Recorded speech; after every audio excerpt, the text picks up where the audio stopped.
दिग्विजय के गढ़ में बीजेपी की बैठक, राजगढ़ में दिग्गजों का जमावड़ा, मोर्चा प्रकोष्ठों पर खास ध्यान, पीएम मोदी के जन्मदिन का भी प्लान। 8 सितंबर को राजगढ़ में एमपी बीजेपी पदाधिकारियों की बैठक होने जा रही है। राजगढ़ यानी दिग्गी राजा का इलाका। हालांकि बीजेपी की बैठक का मकसद रणनीति पर मंथन है, लेकिन यहाँ जिक्र कांग्रेस का भी होना ही है। वैसे इस बैठक में प्रदेश प्रभारी मुरलीधर राव, सीएम शिवराज और प्रदेश अध्यक्ष वीडी शर्मा शामिल होंगे। सभी पदाधिकारी और मोर्चा के अध्यक्ष भी मौजूद रहेंगे। फोकस है आगामी चुनाव और कार्यक्रमों की रणनीति पर चर्चा, साथ ही मोर्चा प्रकोष्ठों की मजबूती पर ध्यान केंद्रित करना। इतना ही नहीं, 17 सितंबर को पीएम मोदी के जन्मदिन के कार्यक्रम पर भी चर्चा होगी। चूँकि हमारे पास जो केंद्र के कार्यक्रम आए, इन कार्यक्रमों को पूरा करना, संगठन की दृष्टि से अन्य योजनाएं बनी हैं उन सब पर विचार करना। 17 सितंबर से लेकर के 7 अक्टूबर तक माननीय नरेंद्र मोदी जी के जन्म उत्सव को लेकर के और अनेक सेवाई समर्पण के कार्यक्रम बनने हैं। साथ ही माननीय कुशाभाऊ ठाकरे जी की जन्म शताब्दी वर्ष के भी कार्यक्रम हैं, इस पर भी चर्चा होगी। साथ ही अमृत महोत्सव आज़ादी का है, इस पर भी हमारी चर्चा होनी है। कुल मिलाकर के यह पूरा वर्ष भारतीय जनता पार्टी के संगठन की दृष्टि से अत्यंत महत्वपूर्ण कार्यक्रम तय होना है। बीजेपी की तैयारी जारी है तो वहीं कांग्रेस भी चुप नहीं बैठी है। बीजेपी अगर संगठन मजबूती पर जोर दे रही है तो कांग्रेस भी मुद्दा गरमाने में लगी है। बड़वानी से शुरू हुई कांग्रेस की आदिवासी अधिकार यात्रा का मकसद भी यही है। वैसे राजगढ़ में बीजेपी की बैठक पर कांग्रेस का क्या रुख है, ये भी सुन लीजिए। कभी बीजेपी दिग्विजय सिंह जी के क्षेत्र में राजगढ़ में मीटिंग करने की बात करती है सभी मोर्चा संगठनों में। कभी कहते हैं कि हम छिंदवाड़ा में जाएंगे, वहाँ घुसेंगे। मतलब एक चीज़ तो तय है कि कमलनाथ जी से और दिग्विजय सिंह जी से दोनों से बड़ी घबराई हुई बीजेपी। और दिग्विजय सिंह जी बहुत ही सक्रिय नेता हैं, तो निश्चित तौर पर डरना चाहिए, बीजेपी को घबराना चाहिए। गढ़ किसी का नहीं है, वहाँ भाजपा जीतती रही है। हमारे प्यारे लाल जी बहुत जीते वहाँ से। भारतीय जनता पार्टी का ही गढ़ है और रहेगा आगे भी। राजनीतिक विश्लेषकों की माने तो बीजेपी मोर्चा प्रकोष्ठों के पदों पर बैठे लोगों को फील्ड में देखना चाहती है। उनके पास क्या प्लान है, इस पर भी चर्चा हो सकती है। संगठन का मैसेज साफ है कि कोई भी पद रस्म अदायगी बनकर न रह जाए, काम करना ही होगा। हालांकि ये बीजेपी के लिए कोई नई बात नहीं है। जिस तरह युद्ध से पहले युद्धाभ्यास किया जाता है, ठीक उसी तरह चुनावी तैयारी के लिए ये बैठक भी जरूरी होती है। नमस्कार, मैं हूं शरद द्विवेदी और हमारा आज का मुद्दा है राजागढ़ में चिंतन। जी हाँ, राजा का गढ़ यानी दिग्विजय सिंह दिग्गी राजा का गढ़, राघोगढ़, राजगढ़। और ये पूरा एरिया जो है ख़ासतौर से राजगढ़ और गुना का एक बड़ा क्षेत्र दिग्विजय सिंह जी के प्रभाव का क्षेत्र माना जाता है, जयवर्धन सिंह जी के प्रभाव का क्षेत्र माना जाता है। और राघोगढ़ वो पारंपरिक सीट है जिससे दिग्विजय सिंह जी, उनके अनुज लक्ष्मण सिंह जी और उनके पुत्र जयवर्धन सिंह जी विधानसभा का प्रतिनिधित्व करते रहे हैं और इस समय जयवर्धन जी उस सीट का प्रतिनिधित्व कर रहे हैं। महत्वपूर्ण बात ये है कि आखिर बीजेपी वहाँ क्यों पहुँची। बीजेपी इसलिए पहुँची कि ये बीजेपी की परंपरा का हिस्सा रहा है कि बड़े नेताओं, जिस तरह से आपने देखा कि उन्होंने अमेठी में घेराबंदी की राहुल गांधी की, और बीते लोकसभा चुनाव में गुना सीट की घेराबंदी, उन लोकसभा सीट की घेराबंदी की और उस सीट को, जो कि कांग्रेस की ट्रेडिशनल सीट थी, उस सीट को कांग्रेस से छीन लिया। और अब उसकी निगाह मध्य प्रदेश में 2 ही किलों पर है कांग्रेस के, जहां बहुत टफ उसके लिए चुनौती रही है। पहला यही दिग्विजय सिंह जी के प्रभाव वाला राजगढ़ और गुना का क्षेत्र, और दूसरा कमलनाथ जी के प्रभाव वाला छिंदवाड़ा। तो इन दोनों पर सबसे अच्छा तरीका है कि आप एक मनोवैज्ञानिक प्रेशर डालिए। अब आप कल्पना करिए कि ये बैठक भोपाल से करीब करीब 125 किलोमीटर या उससे भी कुछ ज़्यादा दूर ज़िले में करने की क्या आवश्यकता पड़ गई। तमाम नेता पहुंचेंगे, खुद मुख्यमंत्री, प्रभारी, तमाम लोग पहुंचेंगे, लेकिन इससे वहां कांग्रेस के कार्यकर्ताओं में एक मैसेज जाएगा कि ये देखिए साहब, बीजेपी आ गई। क्या इस बार कुछ करेगी क्या बीजेपी? क्या इस बार कुछ हो सकता है? कांग्रेस अपने हिसाब से चलने वाली पार्टी है, बल्कि ये भी मुझे लगता है कि कई बार वो अपनी दृष्टि, अपनी सोच को लेकर बहुत पारंपरिक होती है, उसको फर्क नहीं पड़ता इन सबसे कि ये राजगढ़ में कर रहे हैं तो हम भी एक बैठक बुधनी में प्लान करते हैं, हम सब चलेंगे बुधनी में। कमलनाथ जी, अजय सिंह जी, अरुण यादव जी, तमाम बड़े नेता बुधनी में बैठकर चिंतन करेंगे कि मध्य प्रदेश में कैसे वापसी का प्लान तय करना है। लेकिन ये कांग्रेस की रीति नीति नहीं है, बहुत लाइटली लेंगे, बहुत हल्के लेंगे, थोड़ी टीका टिप्पणी आ जाएगी दिग्विजय सिंह जी की भी, कमलनाथ जी की भी, बात खत्म हो जाएगी। लेकिन बीजेपी जानती है कि न्याय होना ही नहीं चाहिए, होते हुए दिखना भी चाहिए, इसीलिए वो अपने मजबूत संगठन को बिल्कुल झोंक देती है। और यही मंजर है कि बीजेपी के आप देखिए कल तमाम बड़े नेता वहाँ बैठेंगे और एक साइकोलॉजिकल मैसेजिंग भी होगी और एक रणनीति भी बनेगी। तो देखते हैं कितनी असरदार होती है ये रणनीति। जो मेहमान हमारे साथ हैं उनसे मिल लीजिए। मेरे साथ भोपाल स्टूडियो में हैं कांग्रेस के युवा नेता प्रवक्ता अवनीश बुंदेला जी, बहुत स्वागत करता हूं। इंदौर से हमारे साथ जुड़ रहे हैं उमेश शर्मा जी, बीजेपी के सीनियर लीडर हैं और पार्टी के वरिष्ठ प्रवक्ता भी हैं, उनका भी मैं बहुत बहुत स्वागत करता हूं। और जबलपुर से महाकौशल से हमारे साथ जुड़ रहे हैं वरिष्ठ पत्रकार, राजनीतिक विश्लेषक चैतन्य भट्ट जी, उनका भी मैं बहुत स्वागत करता हूं। पहली टिप्पणी चैतन्य भट्ट जी की और उसके बाद हम आगे बढ़ेंगे। तो राजागढ़, राजगढ़ को हमने राजागढ़ कहा है क्योंकि वहाँ राजा के गढ़ में बीजेपी की इस बैठक का आयोजन है। भट्ट साहब, किस तरह आप देखते हैं बीजेपी की इस रणनीति को और ये जो बीजेपी की शैली है, इस पर भी एक टिप्पणी आपकी। जी जी चैतन्य जी। देखिए शरद जी, कांग्रेस में बीजेपी के निशाने पे दो नेता हैं। पहले तो कमलनाथ हैं, दूसरे दिग्विजय सिंह हैं। चूंकि दिग्विजय सिंह बहुत ज़्यादा मुखर होते हैं बीजेपी के खिलाफ बोलने में, इसलिए उनको घेरने की जो रणनीति बीजेपी बना रही है। और हाल ही में अभी जो आंदोलनों का जिम्मा दिग्विजय सिंह को दिया गया है, तो उसके लिए भी मुझे लगता है कि बीजेपी इस तरह का एक ताकत दिखाना चाहती, उनके इलाके में जाके, कहते हैं ना लोग के घर में घुस के मारा, तो वो स्थिति बीजेपी की है। और वैसे भी देखिए बीजेपी के संगठन की जहाँ तक बात है, तो मुझे लगता है कि बीजेपी का संगठन 24 घंटे 7 दिन तैयार रहता है। कांग्रेस के संगठन में अभी कहीं ना कहीं बिखराव दिखता है, लेकिन बीजेपी का जो संगठन है वो पूरी तरह से हर बात के लिए तैयार होता है। विशेषकर चुनाव के लिए मोर्चे पे तो वो हमेशा ही खड़ा रहता है। ये बात अलग है कि अभी ये बताया जा रहा है कि कुशाभाऊ ठाकरे वाला मामला है, या प्रधानमंत्री जी के जन्मदिवस की आयोजना की बात है, या अमृत महोत्सव की बात है, लेकिन कहीं ना कहीं इसके पीछे आगामी आने वाले जो 3 विधानसभा के और 1 लोकसभा का चुनाव है, वो भी एक बहुत बड़ी बात है इस बैठक के लिए। दूसरी बात, राजगढ़ में इसलिए भी वो करना चाहते हैं कि अपनी ताकत का अंदाज़ा वो लगाना चाहते हैं कि उस इलाके में उनके कितने लोग हैं, बीजेपी के कितने लोग हैं और उनका क्या प्रभाव पड़ता है। निश्चित तौर पे आपने जो बात कही कि कांग्रेस को एक साइकोलॉजिकल डैमेज करने की कोशिश होती है। जब हमारे घर के सामने हमारे विरोधी अगर बहुत बड़ी भीड़ लेके आते हैं, तो निश्चित तौर पे हमको भी कहीं ना कहीं सोचना पड़ता है। तो एक ये भी उनके पीछे बात रही है कि हम राजगढ़ में जाके ये बैठक करें। आपने जैसे कहा कि ये बुधनी में क्यों नहीं जाते, तो वो कांग्रेस की तो ये रीति नीति है नहीं। वो आपने भी बता दिया कि वो बहुत हल्के में लेते हैं। अभी पीसी शर्मा जी का भी बयान हम सुन रहे थे, उनमें कोई खास बात नहीं कही कि ठीक है तो डरते हैं, ऐसा नहीं है। बीजेपी की जो तैयारी होती है वो बहुत मजबूत होती है, और विशेषकर संगठन की मजबूती। आप देखिए बीजेपी के संगठन और कांग्रेस के संगठन में बहुत बड़ा अंतर है अभी भी। आप देखिए कि वी.डी. शर्मा जो है जगह जगह जाके अपने संगठन की बात करते हैं। उनके जो प्रभारी मुरलीधर राव वो जगह जगह जाते हैं, लेकिन कमलनाथ मुझे लगता है कि छिंदवाड़ा, दिल्ली और भोपाल, इसके अलावा अभी कोई बहुत ज़्यादा शहरों में गए नहीं है। क्योंकि जब बड़ा लीडर आता है तो एक माहौल बनता है। ये जो माहौल बनाने की कोशिश बीजेपी कर रही है राजगढ़ में, उसके पीछे जो बातें आपने कही वो तो ठीक है, लेकिन मुझे लगता है कि सबसे ज़्यादा महत्वपूर्ण जो बात है वो है 3 उपचुनाव और 1 लोकसभा का। क्योंकि दमोह में जो हार हुई है उससे बीजेपी ने बहुत कुछ सोच विचार करके ये तय किया है कि हमको अब राजगढ़ में और विशेषकर दिग्विजय सिंह को घेरने की जो रणनीति है वो बीजेपी की सबसे प्रमुख बात होगी।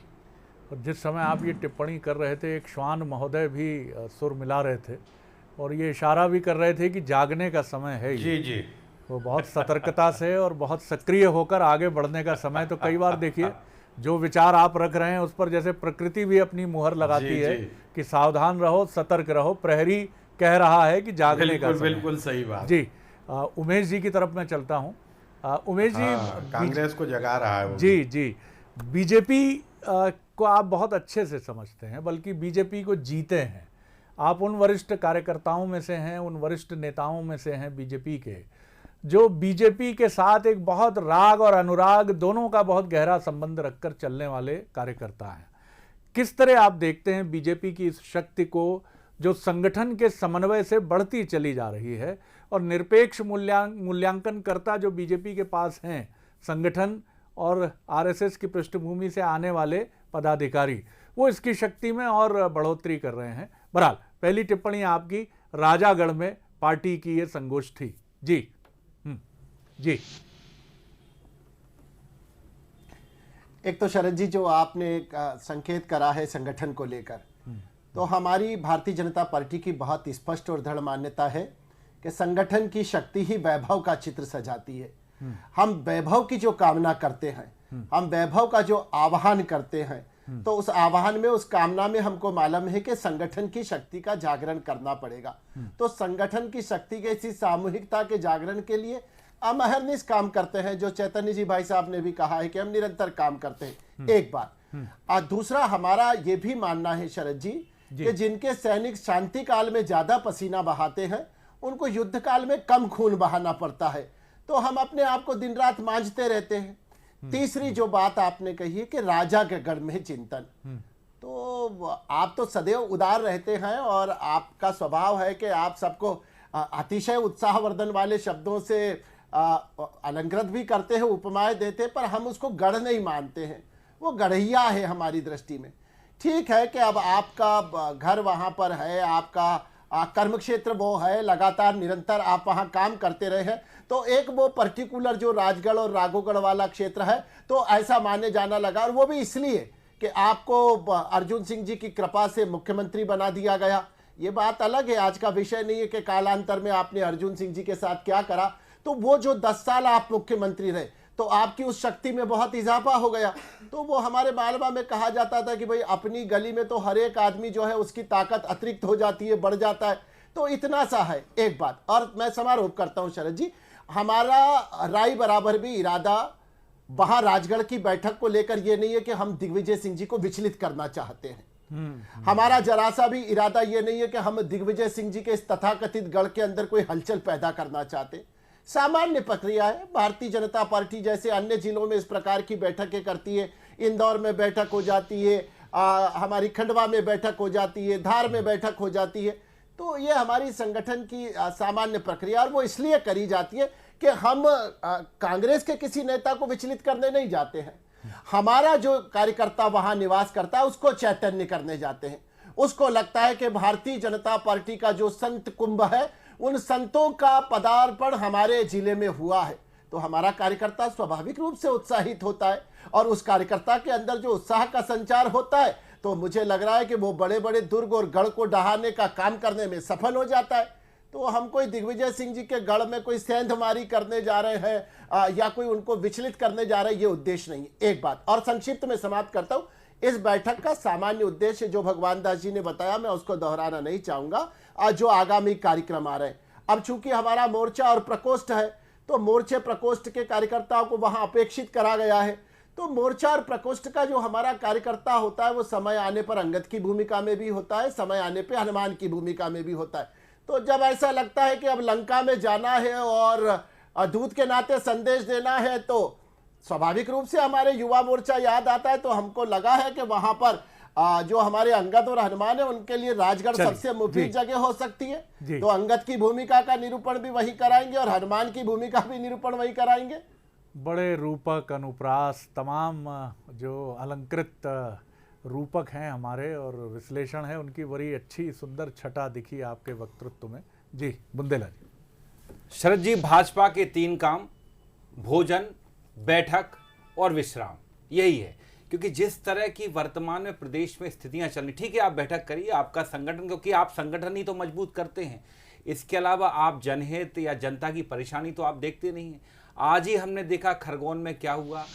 कुछ आदिवासियों को आप उठाकर ले जाते हैं और पुलिस जबरन उनको उठाकर, उसमें से एक की हत्या हो जाती है, एक मर जाता है। किस तरह से देखिए, मैं वही बात कह रहा हूं शरद जी कि भाजपा सिर्फ अपने संगठन की बात, बेहतर होता शरद जी कि शिवराज जी अपने गृह मंत्री जी के साथ बैठते, डीजीपी के साथ बैठते और भी जिम्मेदार पुलिस अधिकारियों के साथ बैठते कि निरंतर आदिवासियों पर जुल्म क्यों हो रहे हैं।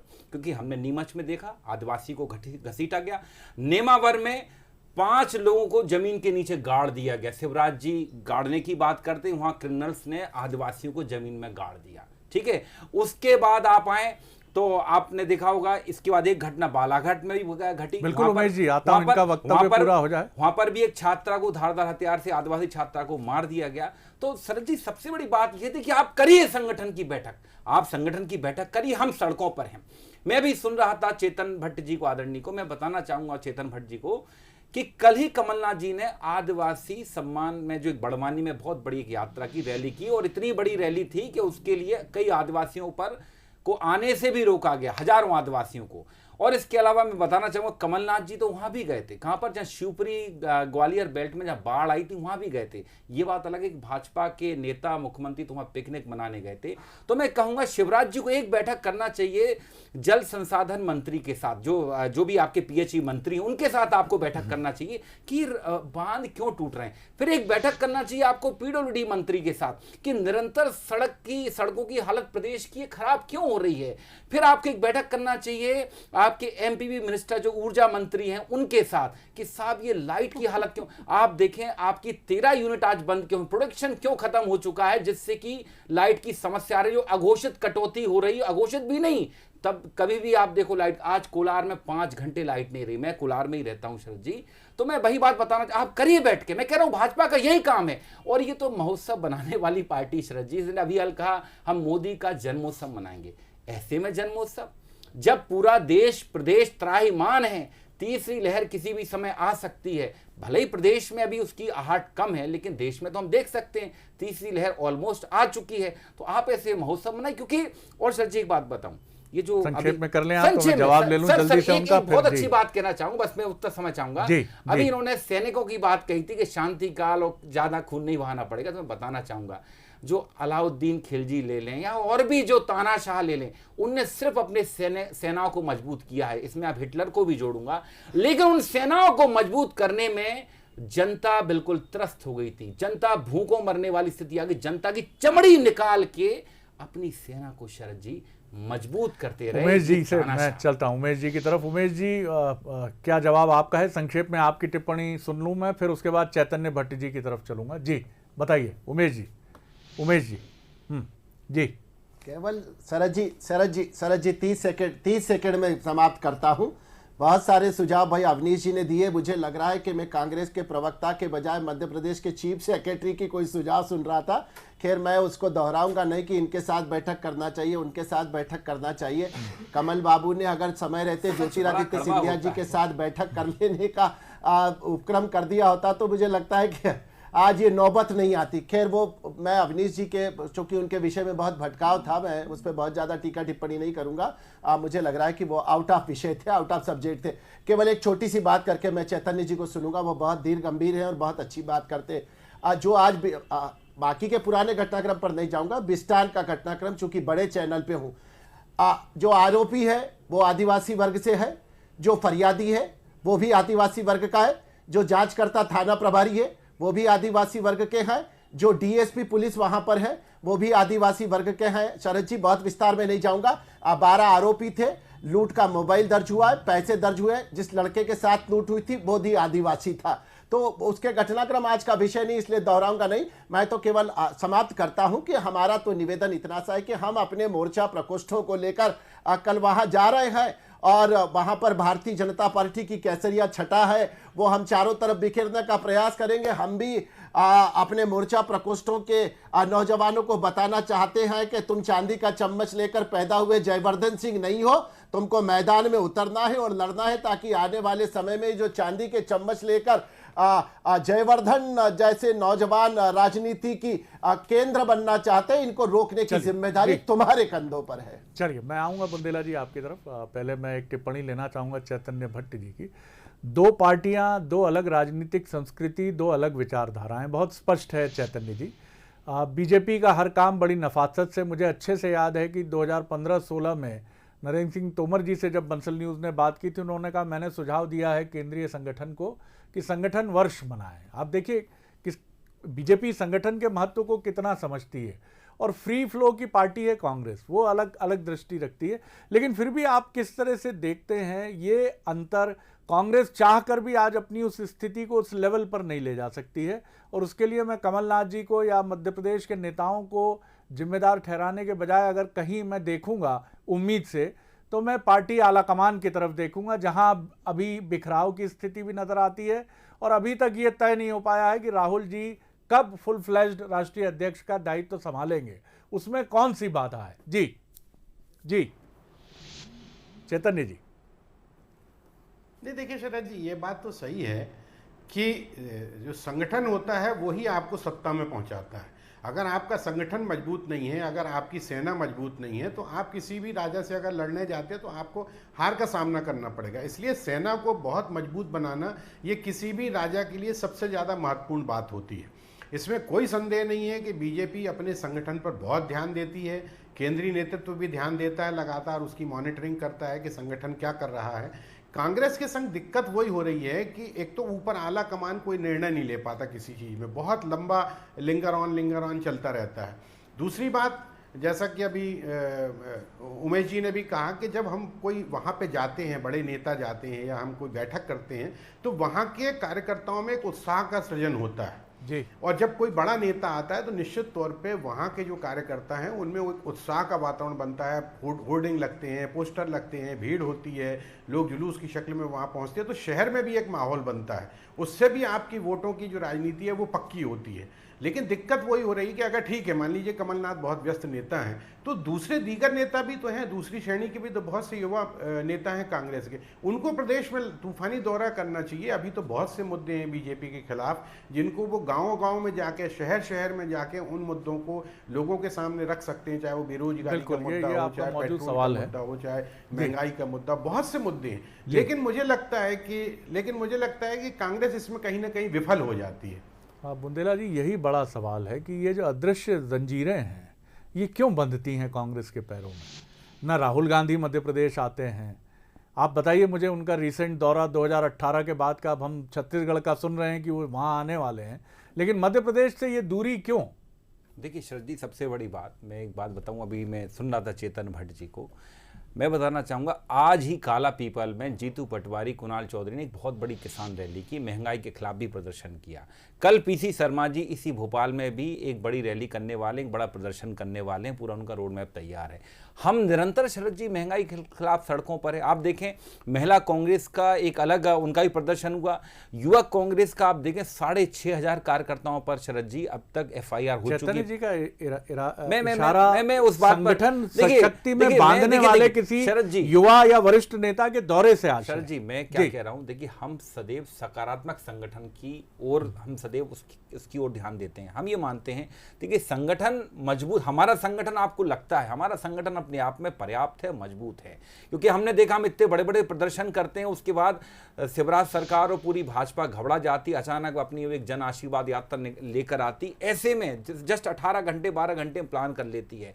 और आप सबसे बड़ी शरद जी इसमें एक चीज आप देखें कि वक्त कम है मेरे पास, क्योंकि उमेश जी की भी टिप्पणी संक्षेप में जी। शरद जी इसमें आप सबसे महत्वपूर्ण बात आप ये देखिए कि आज मैं फिर कहूंगा संगठन मजबूत दुर्योधन का भी था, नारायणी सेना उसके पास थी, रावण का भी था, गब्बर का भी था, हिटलर का भी था, लेकिन मुझे बताएं क्या वो सच के साथ थे, क्या उन्होंने जनहित का ध्यान रखा, नहीं रखा। तो यही आज भाजपा निरंतर करे। मैं वही कह रहा हूं, मैंने गिनाया ना, आप ऊर्जा मंत्री के साथ बैठक करते, आप कानून व्यवस्था के ऊपर नरोत्तम मिश्रा जी के साथ बैठक को आप कर नहीं सकते। लेकिन बुंदेला जी हम लोग लोकतंत्र में हैं और आप जनता के मंतव्य पर क्या प्रत्यक्ष या परोक्ष रूप से उंगली नहीं उठाते हैं जब आप इस तरह की बात करते हैं कि एक ऐसी सरकार है जो मनमानी सरकार है। जी सर जी बताएं आप कितनी बैठकें करें, भाजपा की बैठक होना कौन सी नई बात है, हर दूसरे दिन एक बैठक होती है। बैठक के अलावा मुझे बताएं शरद जी कहां कहीं जनहित की बात निकल के आती है। ऐसे में ये उत्सव मनाते हैं, ऐसे में जन्मोत्सव मनाते हैं। मेरा सवाल बड़ा पॉइंटेड है। एक नई तकनीक इन दिनों दुनिया में चर्चा में है, AI इंटेलिजेंस, आर्टिफिशियल इंटेलिजेंस, और हो सकता है कि आज से 5-10 साल बाद इस स्टूडियो में कोई वर्चुअल एंकर इस डिबेट को कराता हो और ये पता ही ना चले, सिर्फ ये उसकी आंखों में आंसू नहीं होंगे, स्वर में उत्तेजना नहीं होगी, बहुत मशीनी अंदाज में करेगा। बीजेपी का संगठन भी कई बार आर्टिफिशियल इंटेलिजेंस जैसे एक्सीलेंस की तरफ जाता दिखता है।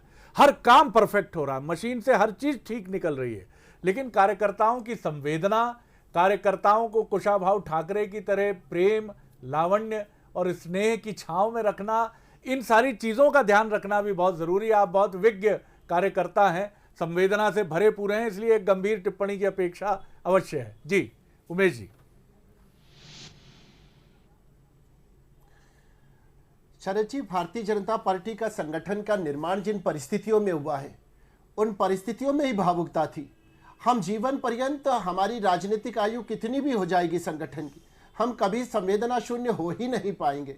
हमारी अनुभूतियां कभी निष्प्राणित हो ही नहीं सकती है, क्योंकि हम लोग जो है पारिवारिक भाव के साथ काम करते हैं, और जिस संगठन में परिवार का भाव आ जाता है तो आप विश्वास रखिए कि सुख दुख, जय पराजय सबकी समान होती है।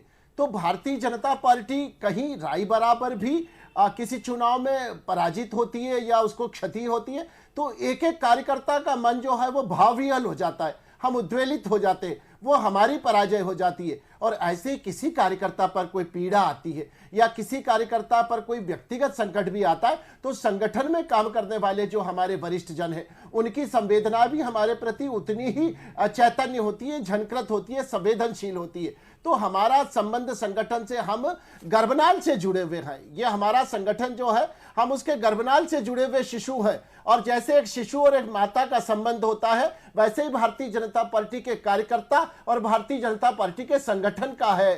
शरद जी, समाप्त करता हूं कि संगठन मंत्री जो होते हैं, जो आपने पहले संकेत करा था, इसके पहले जो आजीवन व्रती कार्यकर्ता है, जो अपना पूरा परिवार त्याग कर संगठन के कार्य को विस्तार देने के लिए आजीवन व्रती के रूप में आए हैं, वो हमारे लिए माता के समान होते हैं। हम अपना सुख दुख, हम अपना क्षोभ भी प्रकट करते हैं उनके आगे, अपना आक्रोश भी व्यक्त करते हैं, हम अपनी पीड़ा का वाचन भी उनके सामने करते हैं, और वो भी उतने ही उदार भाव से उस सबको आत्मसात करते हैं। चलिए, बहुत धन्यवाद।